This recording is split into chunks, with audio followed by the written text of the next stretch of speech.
Bismillahirrahmanirrahim. Assalamualaikum warahmatullahi wabarakatuh. Alhamdulillah. Alhamdulillahi rabbil alamin.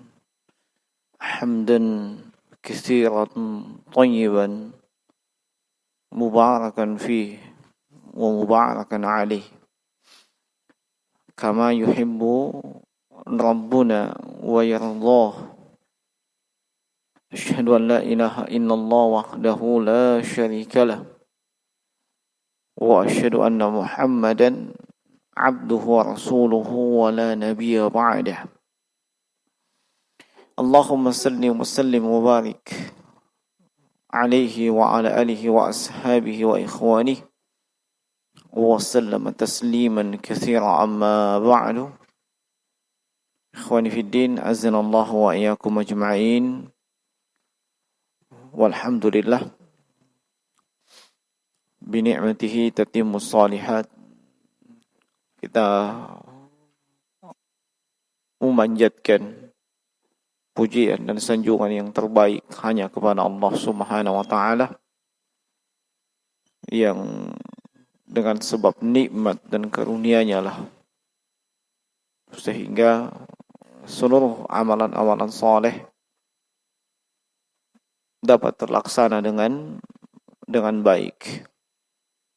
Seluruh aktivitas kita dalam keseharian 1 kali 24 jam, baik yang terkait dengan ma'isyah atau kehidupan kita,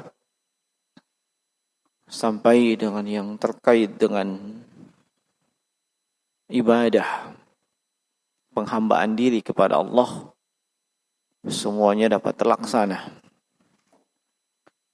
Dan kita berharap kepada Allah Subhanahu wa taala seluruh ibadah-ibadah yang kita lakukan itu diterima di sisinya, mendapatkan ganjaran yang terbaik, balasan yang terbaik,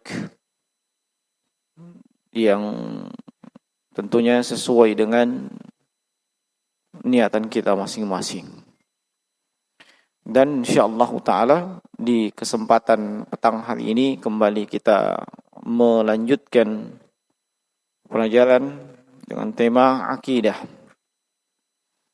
yang pembahasannya adalah tentang persoalan-persoalan baik itu terkait dengan sifat, karakter, kelakuan, perbuatan, metodologi kaum jahiliyah, baik dari kalangan kaum musyrikin maupun selain mereka dari kalangan ahlul kitab,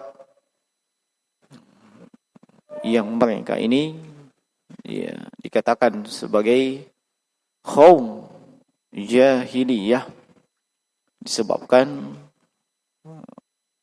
tidak mengenal, tidak memahami dengan baik hukum-hukum Allah Subhanahu wa taala, dan kemudian keliru.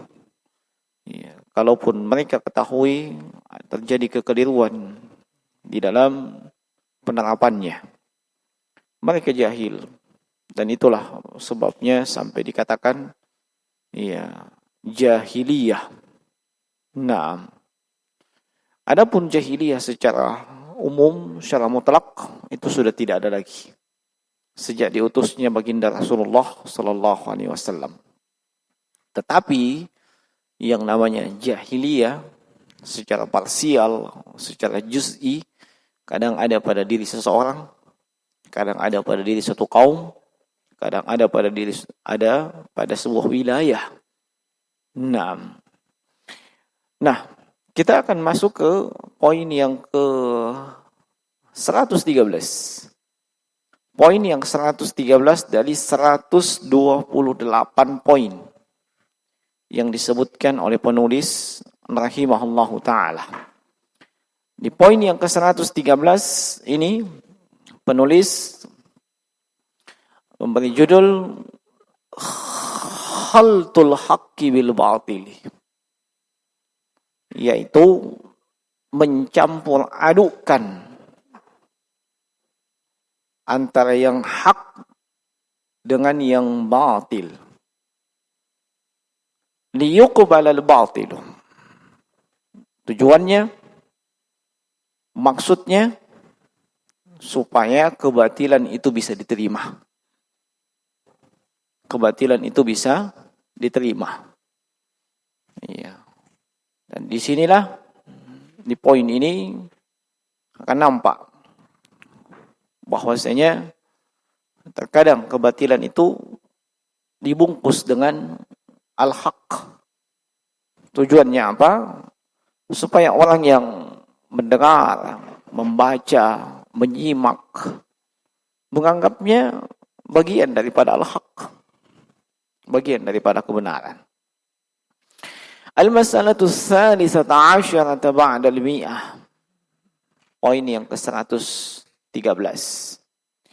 Lafzul haqqi bil batili. Ya, mencampur adukkan antara yang hak dengan kebatilan. Tahu yang namanya al-haq?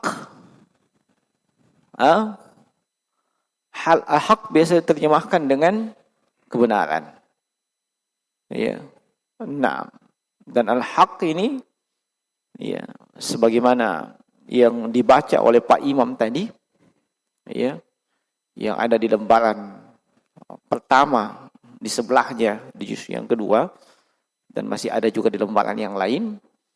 Al-haqqu min rabbik fala takunanna minal mumtarin.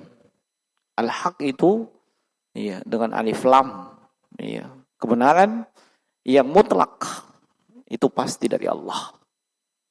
Iya, maka fala takunanna minal mumtarin. Jangan sekali-kali iya, kalian termasuk orang yang mumtarin, ragu. Iya.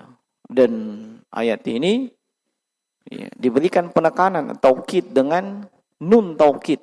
Fala takunanna. Ya, jangan sekali-kali, jangan pernah kalian itu menjadi ragu kalau sudah datang kebenaran dari Allah Subhanahu wa taala. Nah, demikian pula kebenaran yang dibawa oleh Rasulullah sallallahu alaihi wasallam. Sebab semua yang beliau bawa adalah kebenaran. Ya, semua yang beliau bawa pasti kebenaran. Konsekuensi kita ya sebagai seorang muslim yang sudah bersyahadat, syahadah Muhammad Rasulullah, adalah tasdiq fima akhbarah. Kita wajib untuk percaya, yakin dengan apa yang beliau beritakan. Iya.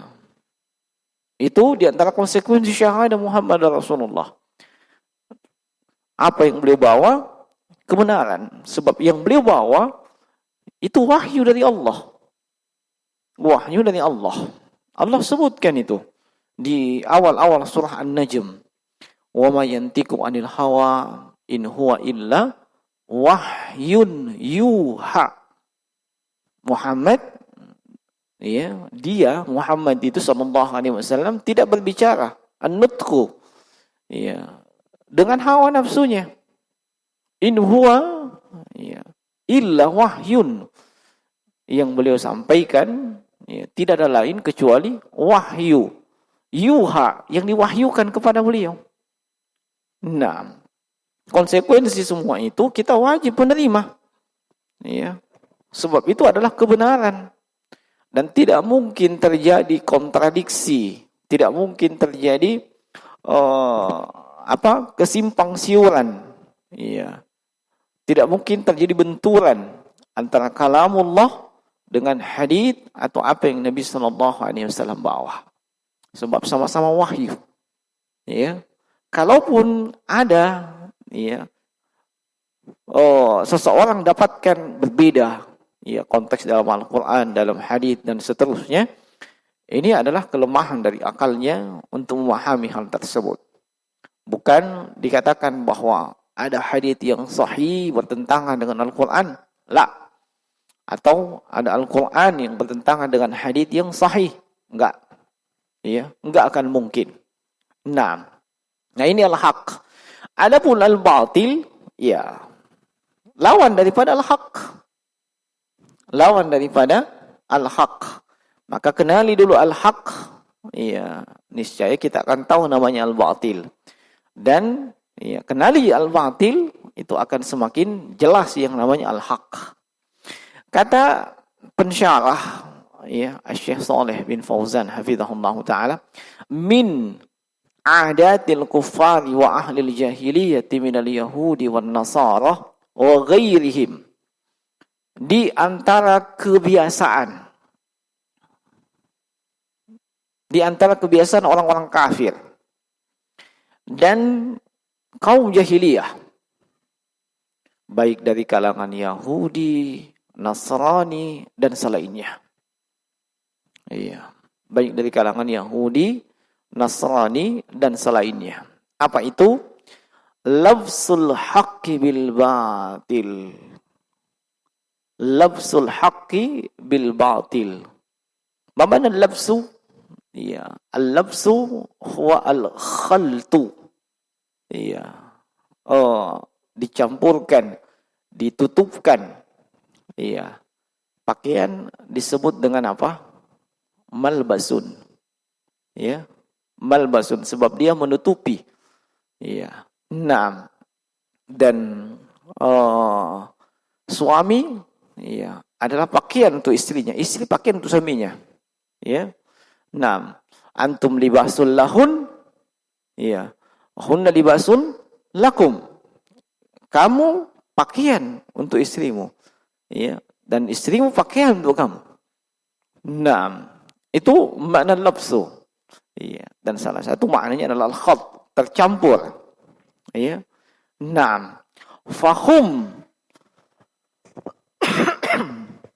Fahum yakhlituna al-haqqa bil batil.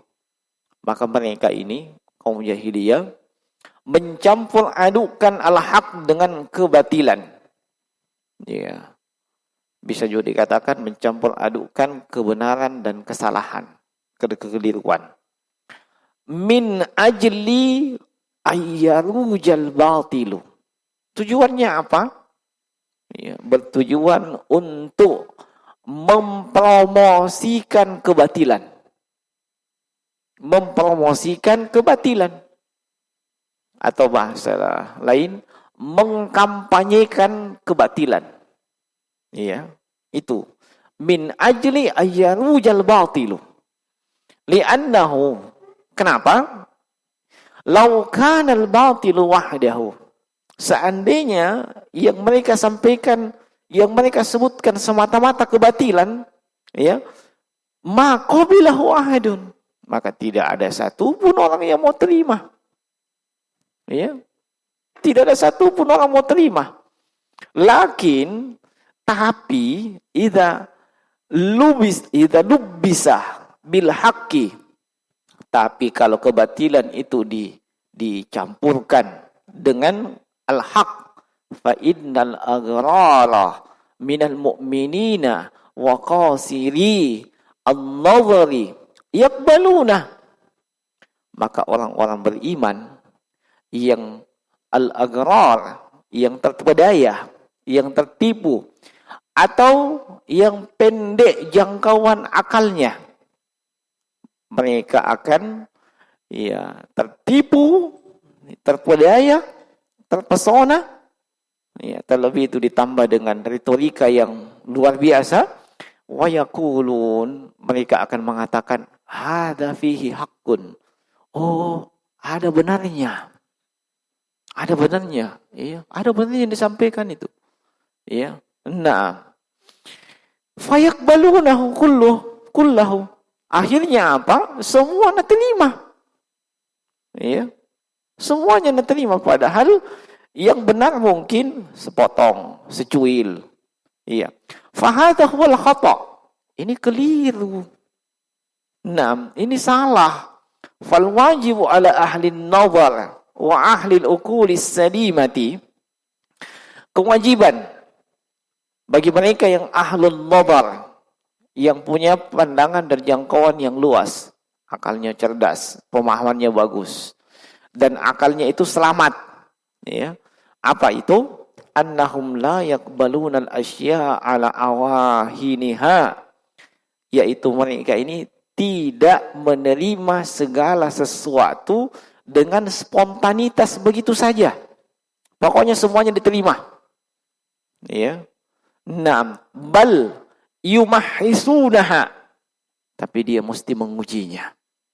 Ya, dia mesti tes. Wa yakhtabirunaha.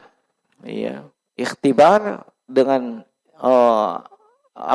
yumahisunaha dengan wa yakhtabirunaha, ini mirip. Dites, diuji, ya. Fayaqbaluna ma kana fiha min haqqin wa yaradduna ma kana fiha min batilin. Setelah diuji, dites, dicek, maka yang benar diterima, yang batil disingkirkan, ditolak. Nah, ini jemaah sekalian rahimani wa rahimakumullah. Iya. Kalau kebatilan itu semata-mata disampaikan, apakah ada orang mau terima? Tidak ada. Ya. Penjahat sekalipun, orang bejat sekalipun, dia tahu itu jahat, dia tahu itu bejat.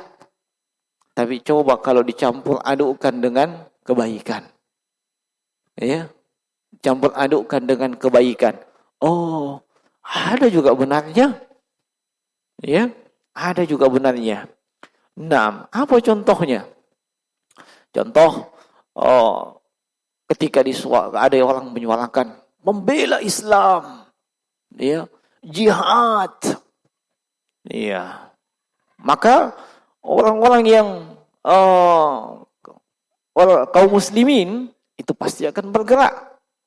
Jihad ini membela agama, ya, membela Islam, ya. Tetapi ternyata, ya, konten daripada itu mengandung kebatilan. Iya. Ternyata konsep jihad menurut mereka adalah, ya, seperti yang terjadi barusan.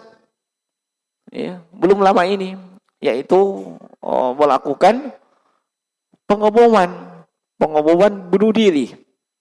Iya, entah itu pengeboman tanpa bunuh diri ataupun dengan bunuh diri, semuanya itu bukan jihad. Itu lebih tepat dikatakan jahat.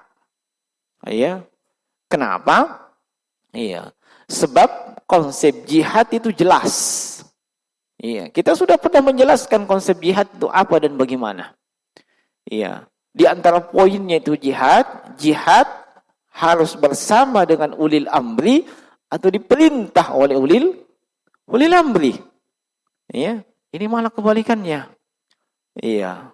Nah, bahkan yang berafiliasi dengan ulil amri itu disambaki semua. Iya, disambaki semua.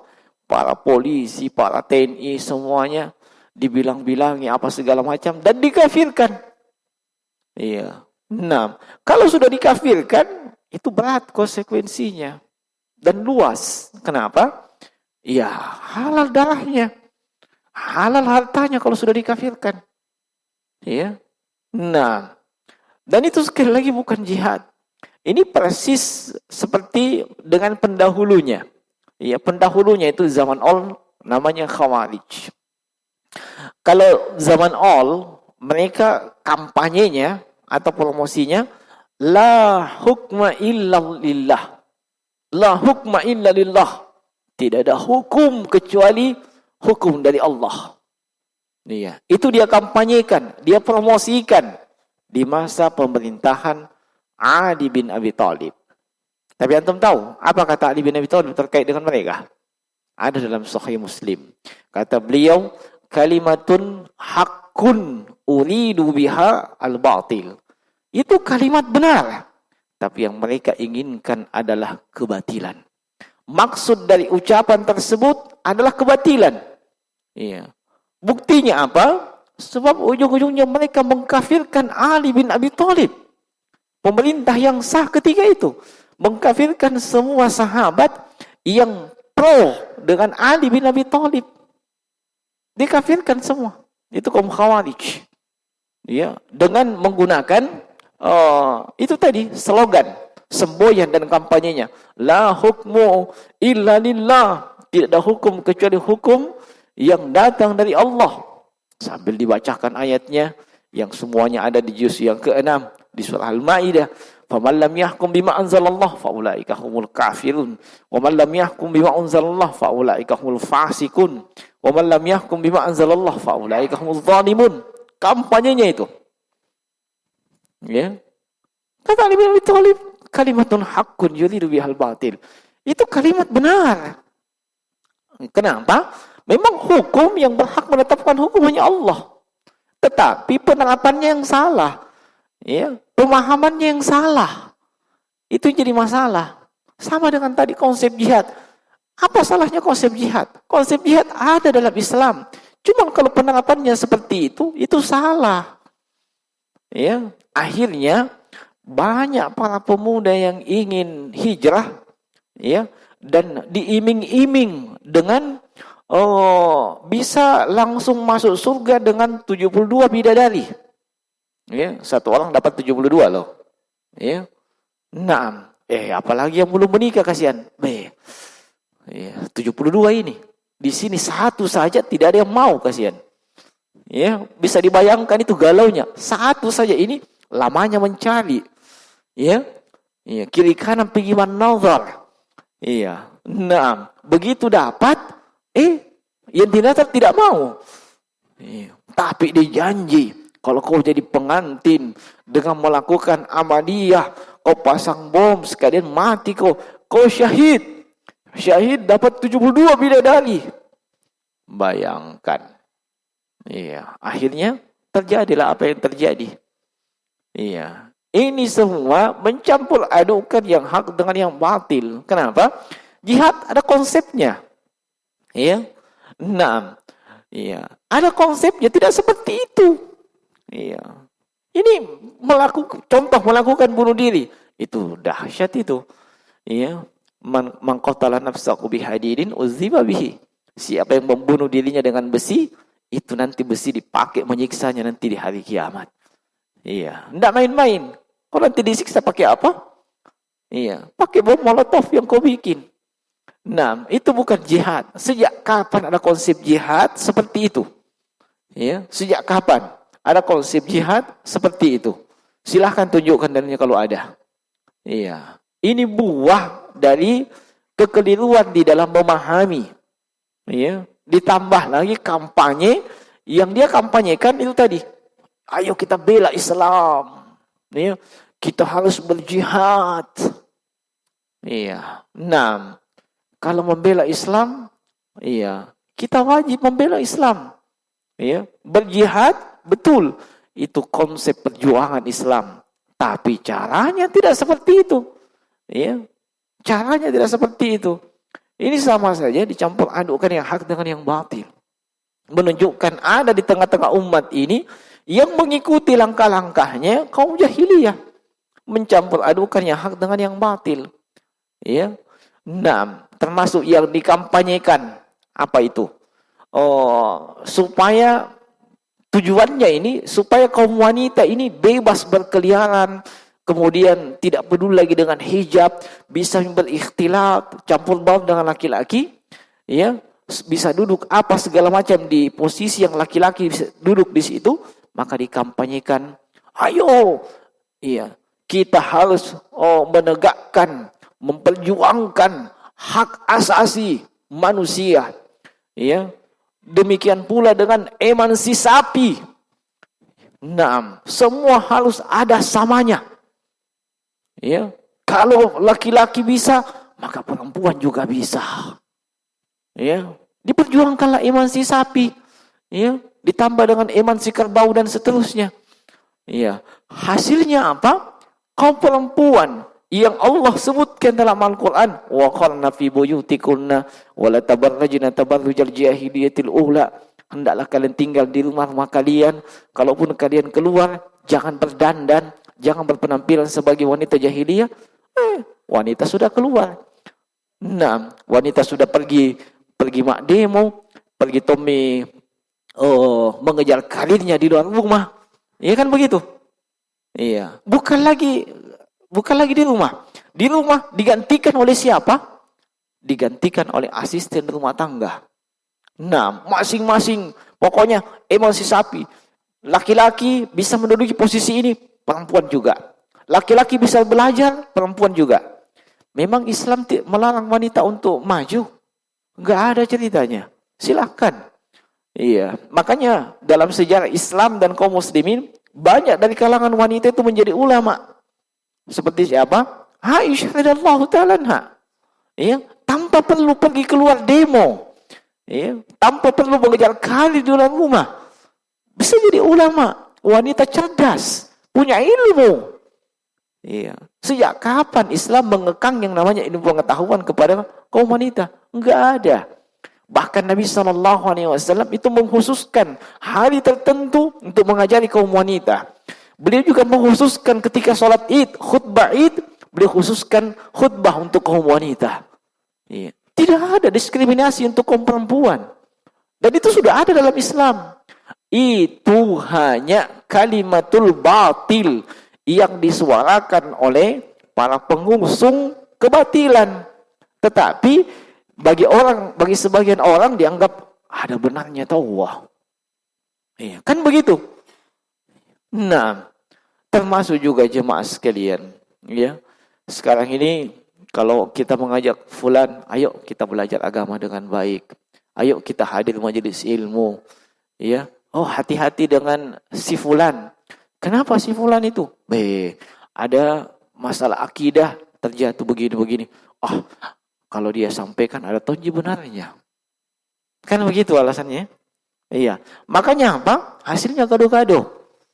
Iya, hasilnya gado-gado. Iya, bukan gado-gado ya. Tapi gado-gado nih. Sama dengan manhaj metodologi pramuka. Ya. Ada metodologi pramuka yang di sana senang, di sini senang, di mana-mana hatiku senang. Ya, pokoknya saya ke sana, akhi di sana itu yang itu mengajarkan begini. Ya, kita akan ambil yang baiknya, buang yang buruknya. Masya Allah, ini orang baru hijrah. Orang ini baru hijrah. Dia tidak punya standar, dia tidak punya barometer mengukur kebenaran itu apa. Apa standarnya dia mengukur kebenaran? Apa standarnya mengukur itu kebatilan?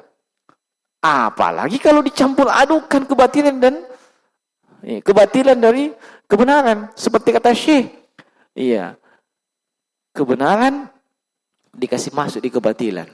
Hasilnya apa? Orang terpesona. Oh iya, ada benarnya. Iya. Nah, tidak usah terlalu jauh. Saya sering menyinggung. Ya, coba kalau disebutkan, ya akhi, haram itu bunga bank, itu riba. Ya. Allah mengumumkan perang kepada pelaku riba. Dan Nabi menyamakan dosanya sama. Makan riba, kasih makan riba. Yang mencatat dan semua ikut andil. Ya akhi, ini bukan riba. Ya. Nah, ini namanya bunga. Bunga itu indah, harum, semerbak. Iya, coba lihat. Orang kan terpesona. Ya. Nah, ditambah lagi, kalau saya tidak kerja begini, bagaimana saya bisa hidup? Ya, bagaimana saya bisa hidup ini yang saya bisa kerja? Subhanallah. Dia tidak ingat atau mungkin amnesia. Waktu di perut ibunya selama 9 bulan 10 hari dia tidak kerja apa-apa. Kok bisa hidup? Nah sekarang dia punya kemampuan untuk kerja, kok tidak bisa hidup? Akidahnya di mana? Waktu di perut ibunya dia kerja enggak? Allah takdirkan ketika usia 4 bulan rezeki sudah ditetapkan untuk dia. Dan seseorang tidak akan meninggal kecuali rezekinya cukup. Ini malah suudzon kepada Allah. Bagaimana saya bisa hidup kalau tidak kerja riba, Kak? Bagaimana keluargaku? Bagaimana istri-istriku? Ya. Nah, ini suudzon kepada Allah Subhanahu wa taala. Padahal man taraka syai'an lillahi awwadahu khairan minhu. Siapa yang meninggalkan sesuatu karena Allah, tendensinya Allah. Lillahi ditinggalkan itu. Bukan karena takut dibully, bukan karena tidak enak sama ikhwah, Ya, bukan karena bagaimana tapi memang lillah. Maka awadallahu khairan minhu. Allah akan gantikan untuk dia yang lebih baik daripada apa yang dia dapatkan sebelumnya. Itu janji dari Nabi sallallahu alaihi wasallam. Ya. Nah, tapi itulah karena kampanye kebatilan, ya, kampanye kebatilan itu begitu masif, terstruktur, iya, dibungkus dengan al-haq, ya, maka yang terjadi orang akan terpesona. Nah, atas nama toleransi, ya, maka apa hasilnya? Tidak apa-apa, ya. Kalau misalnya nanti ini kan mau Idul Fitri, mau Ramadan, pihak dari agama lain mengucapkan selamat menunaikan ibadah puasa bulan Ramadan tahun 1442 Hijriah. Nanti menjelang masuk Idul Fitri, selamat Idul Fitri. Mohon maaf lahir dan kebatinan. Nah, nanti kalau mereka mau hari Idnya juga sebagai bentuk toleransi. Di mana perasaanmu kau simpan? Ya, di mana perasaanmu? Dia sudah ucapkan itu dulu waktu kau istilahnya puasa dengan Idul Fitri. Sekarang gantian. Kau ucapkan juga selamat hari anu manganu, selamat hari ini mangini dan seterusnya. Masya Allah. Ya. Kenapa? Atas nama toleransi. Apakah toleransi itu adalah suatu hak yang hak? Toleransi itu benar. Toleransi itu al-haq, benar. Cuman penempatannya yang keliru.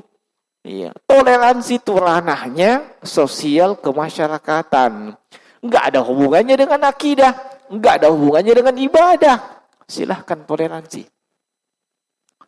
Ya. Ranah sosial kemasyarakatan. Dan sudah sering kita jelaskan itu. Bukan akidah, bukan ibadah. Tapi mereka masukkan itu. Mereka yang dengungkan toleransi kok ahi. Ahi toleransi kok. Iya. Nah, yang dimaksudkan kebatilan. Yakni kalau ada acara keagamaannya, datang kok. Kalau misalnya mereka lagi lakukan ibadah, jagai. Ya, jaga ketat. Jangan sampai ada yang masuk apa segala macam. Ya, kalau perlu masuk kok, bikin kok puisi, bawa temu kerbana, tenteng, begitu toh. Dan seterusnya. Itu namanya toleransi bede. Masya Allah. Ini namanya mencampur adukkan yang hak dengan yang batil. Sehingga umat bingung. Ternyata bisa jadi masuk di tempat ibadahnya. Iya. Orang kafir atau non-muslim. Bisa tonjeki di sana bikin apa-apa. Bahkan bisa orang kafir ceramah di pondok pesantren atau di institusi keagamaan. Bisa enggak? Iya, kalau biasalah bisa, yang saya tahu enggak bisa. Cuma terjadi. Terjadi tidak? Terjadi tidak? Terjadi. Ya, Masya Allah. Yang ceramah non-muslim. Bahasa kasarnya orang kafir. Yang diceramai santri. Masya Allah. Kira-kira apa nak bahas? Hah? Yang dia bahas nahu salaf? Hah? Coba. Ya, tapi dia elu-elukan. Inilah wujud. Ya, ketoleransian, kebinekaan dan segala macam. Mau masalah bineka tunggal ika, mau masalah Pancasila, kaum muslimin yang paling bagus Pancasilanya. Paling mengamalkan Pancasila. Buktinya apa? Kaum muslimin yang mengamalkan sila pertama. Silahkan cek agama lain. Diamalkan sila pertama apa tidak. Sila pertama mengatakan ketuhanan yang Maha Esa. Tuhan itu Esa. Tuhan itu satu. Agama lain bagaimana? Ada yang 3 in 1. Sahih? Naam. Itu melanggar Pancasila itu. Tidak ada Pancasilanya. Umat Islam paling Pancasila sekali. Tuh ketuhanan yang Maha Esa. Apa artinya Esa? Cari kau di kamus kau tahu kok. Ya, Maha Tunggal, satu-satunya, tidak ada dalam konsep Al-Qur'an apa? Iya, kul huwallahu ahad. Itulah Esa. Maka kaum muslimin yang paling mengamalkan Pancasila. Adapun agama lain, mana buktinya? Bahkan ada yang aliran keyakinan dan kepercayaan tidak ada percaya adanya Tuhan. Tapi masih dibiarkan hidup di Indonesia. Di negara Pancasila Nah, dibiarkan Pancasila ini. Maka, Masya Allah, saya kadang heran. Ada apa-apa disalahkan Islam dan kaum muslimin. Kita tidak mengingkari, tidak membantah bahwa ada oknum di kalangan kaum muslimin yang punya pemikiran yang tidak beres, radikal, teroris, seperti yang terjadi. Tapi jangan disamaratakan. Itu oknum. Ya, sebagaimana di kalangan orang kafir juga yang selama 350 tahun menjajah Indonesia tapi tidak pernah disebut sebagai teroris. Pernah? Malah dilulukan. Itulah bangsa yang bisa menguasai dunia. Ya. 3,5 abad menjajah Indonesia. Orang kafir tidak pernah disebut sebagai teroris. Indonesia dengan mayoritas Islam, ya, terjadi peledakan, Islam teroris. Di mana bentuk keadilan terhadap umat Islam? Nah, di mana bentuk keadilan terhadap umat Islam? Nah, ketika terjadi masjid dibakar, ya, masjid terjadi dibakar di Poso, di Ambon, apakah disebut tindakan terorisme? Tidak, itu konflik. Betul tidak? Konflik. Kita harus kembali membangun keberagaman kita sebagai warga NKRI, harga mati. Tapi begitu umat Islam melakukan, bukan umat Islam ya, ada umat Islam melakukan kesalahan, teroris. Ya, menciderai, ya, kemanusiaan. Memang ada agama yang membolehkan terorisme? Tidak ada. Bahkan Islam itu yang memerangi terorisme. Iya, sampai muncul statement di media sosial yang melakukan itu tidak lain adalah Salafi, Wahabi, dan apa dan segala macam. Maka tolong napak tilas ke belakang tahun-tahun sebelumnya. Siapa yang diundang oleh pemerintah untuk membahas masalah teroris? Siapa yang menjadi penasehat Badan Nasional Penanggulangan Terorisme kalau bukan dari Salafi? Cek faktanya, baru Anda kemudian berbicara. Maka seseorang tidak boleh berbicara tanpa ilmu, apalagi pakai hawa nafsu, apalagi dituduh itu saudaranya kaum muslimin. Ya, sebab itu sama saja ikut mengkampanyekan kebatilan dengan melakukan at-talabbus, dengan melakukan campur adukan. Akhirnya apa? Ya, orang yang seharusnya tidak usah berbicara pada masalah itu, bicara semua di media sosial. Tambah kacau. Ya. Nah, apa sih susahnya diam? Kalau kau tidak tahu masalah itu, diam saja. Kalau kau tidak tahu masalah itu, tidak usah duduk kiri kanan. Ya, silakan cek fakta sejarah. Kalau tidak mau cek, nah itu salahmu sendiri. Nah, jemaah sekalian rahimani wa rahimakumullah. Fal kuffar, orang-orang kafir, kada yadhkuruna al-haqqa la raghbatan fil haqq. Kata beliau, kadang orang-orang kafir dia sebutkan kebenaran. Ini A, B, C. Oh, Masya Allah, itu benar. Tapi la raghbatan fil haqqi. Bukan menginginkan kebenaran. Wala mahabbatan lah. Bukan juga karena dia cinta kepada kebenaran. Innama yadhkurunahu min ajli tarwijil batili bihi. Tapi maksud, tujuan dan tendensinya adalah untuk mempromosikan kebatilan tapi dibungkus dengan kebenaran. Kenapa? Supaya semuanya kalangan bisa terima. Karena kalau langsung dikampanyekan kebatilan, ya, wah, langsung ditolak mentah-mentah. Ya, coba kalau ada yang mengatakan kita sesama umat harus saling menghargai. Benar tidak? Benar tidak? Ya pasti benar. Maksudnya umat manusia. Ya. Nah, Tapi ternyata yang diinginkan itu Anda mesti mengatakan bahwa agama ini, agama itu, agama A, agama B ada benarnya juga. Ini namanya mencampur adukkan. Ya, seorang muslim tidak boleh punya tidak boleh punya pemikiran seperti itu. Sebab kenapa? Kaum muslimin punya pegangan Al-Qur'an, kaum muslimin punya pegangan hadis sunnah Nabi. Iya. Di Al-Qur'an sudah jelas, dinul haq hanya Islam, tidak ada agama yang lain. Yang lain itu pasti salah, yang pasti keliru. Dan itu kita mesti sebutkan. Iya, tidak ada istilahnya, wah, ada tonji benarnya. Ya, hargaiku sedikit, ada tonji benar. Masya Allah. Kalau soal menghargai, maka umat Islamlah yang paling banyak menghargai. Ya, lihat saja di negeri yang kaum muslimin jumlahnya mayoritas, tidak akan kita temukan insya Allah ada orang kafir diperangi.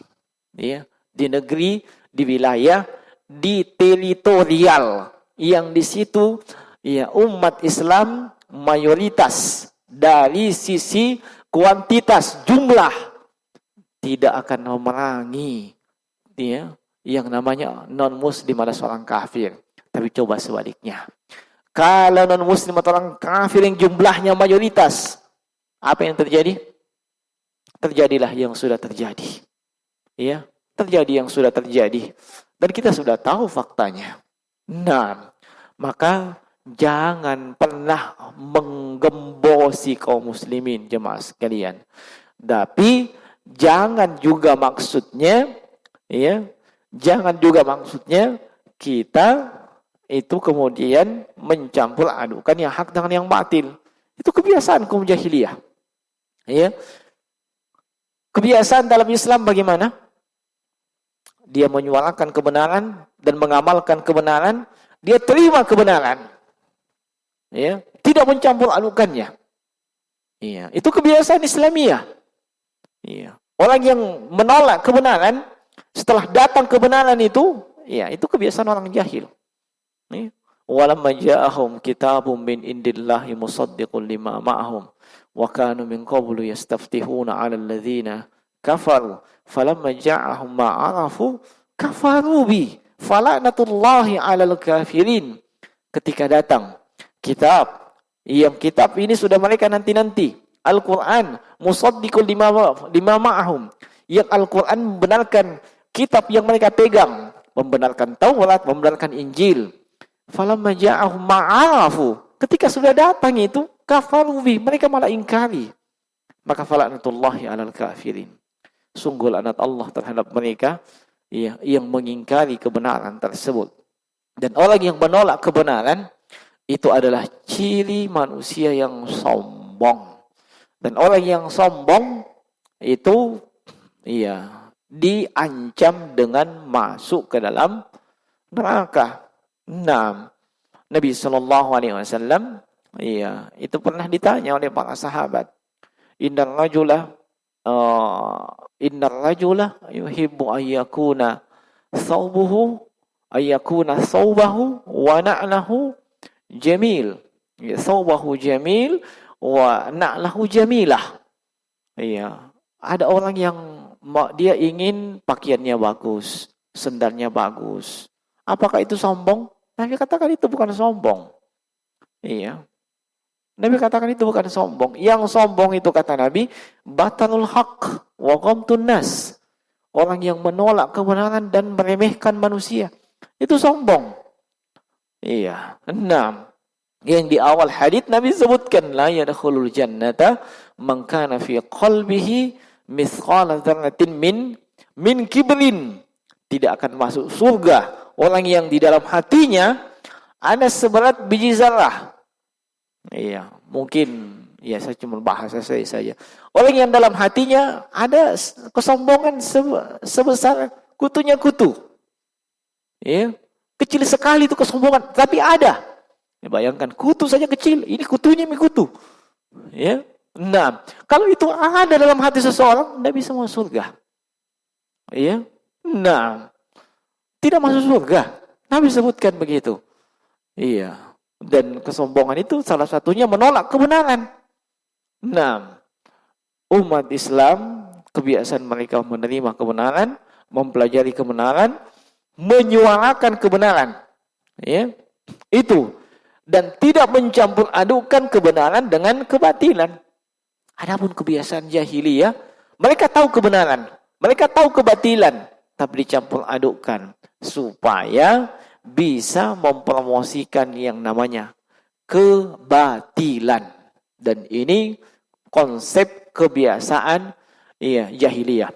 Maka orang yang memiliki akal yang sehat, pandangan yang luas, hendaknya berusaha memberikan pencerahan kepada masyarakat yang awam. Diingatkan mereka. Hati-hati. Termasuk saya ingatkan kepada mereka yang mungkin sudah mulai hijrah, jangan sembarangan. Nah, jangan sembarangan. Kalau dalam soal duniawi kita sangat hati-hati. Contoh, kita dulu waktu mau sekolah, mulai TK, SD, SMP, pasti pilih sekolah yang paling terbaik toh. Iya toh? Pasti pilih sekolah yang terbaik. Kita tahu sekolah itu terbaik, gurunya terbaik, tenaga pendidik dan tenaga pendidikannya terbaik. Kita pasti pilih yang seperti itu. Maka kenapa kita tidak terapkan itu dalam hal agama? Kenapa kita tidak pilih yang terbaik? Tidak sembarangan dan serampangan. Nah, dulu kita begitu yakin ketika ada orang yang sama sekali tidak paham ekonomi. Tidak paham ekonomi. Tiba-tiba dia bicara, ekonomi mikro seperti ini. Mikro kecil. Ekonomi makro seperti ini. Apa kita bilang? Oh, garambang. Iya toh? Kenapa? Tidak tahu ekonomi dia. Nah, tidak tahu di mana belajar ekonomi. Siapa guru ekonominya? Bukunya tidak ada ekonomi. Tiba-tiba bicara ekonomi. Pasti kita dibilangnya apa? Sota. Garambang. Zaman now, hanya dengan modal retorika yang bagus, dengan modal subbreaker yang banyak, like yang mapak kowe, pokoknya banyak. Apalagi belum mukaddimah, baru muncul di YouTube, orang sudah ketawa, belum berbicara. Ini. Masya Allah, sebegitu parahnya standarnya kita dalam menilai. Untuk masalah duniawi saja, kita begitu hati-hati. Makanan, minuman saja, kita tidak mau makan makanan yang bisa mengandung bahaya, ada apanya dan seterusnya. Dan kita kenapa? Karena kita tahu, kita makan makanan berbahaya, minuman berbahaya, saya bisa sakit, saya bisa mati. Tapi kenapa kita begitu mudah menerima hal-hal yang tidak jelas dan tidak benar? Hanya dengan melihat penampilan seperti itu, seolah-olah kita menganggap bahwa kehidupan akhirat itu kehidupan yang pendek. Maka kalau untuk dunia saja kita mesti hati-hati. Kenapa untuk akhirat kita tidak berhati-hati? Sudah terbukti. Antum kira orang yang melakukan pengeboman itu tiba-tiba langsung melakukan pengeboman? Itu butuh proses panjang. Itu telah melalui yang namanya brainwash, pencucian otak. Dan pencucian otaknya itu bukan di laundry. Bukan. Tetapi di majelis taklim, di majelis pengajian. Di situ dicuci otaknya. Nah, di situ dicuci otaknya. Apa yang disuarakan pertama? Hijrah. Kita harus hijrah. Kembali kepada Islam yang kafah. Dan seterusnya. Kalau dia sudah terima, dia sudah bagus, dicucilah otaknya. Nah, akhirnya apa? Konsep kafir, konsep jihad, ditambah embel-embel. Mau kau dapat 70 bidadari. Cepat engkau. Daripada di dunia ini tidak ada mau sama kau. Maka sudah jadilah. Nah, hati-hati jemaah sekalian. Nah, saya tidak mengatakan atau tidak mengklaim bahwa inilah majelis pengajian yang terbaik, sama sekali tidak. Tapi saya mengatakan hati-hati kau belajar agama. Kalau salah kau belajar agama, salah itu amalanmu.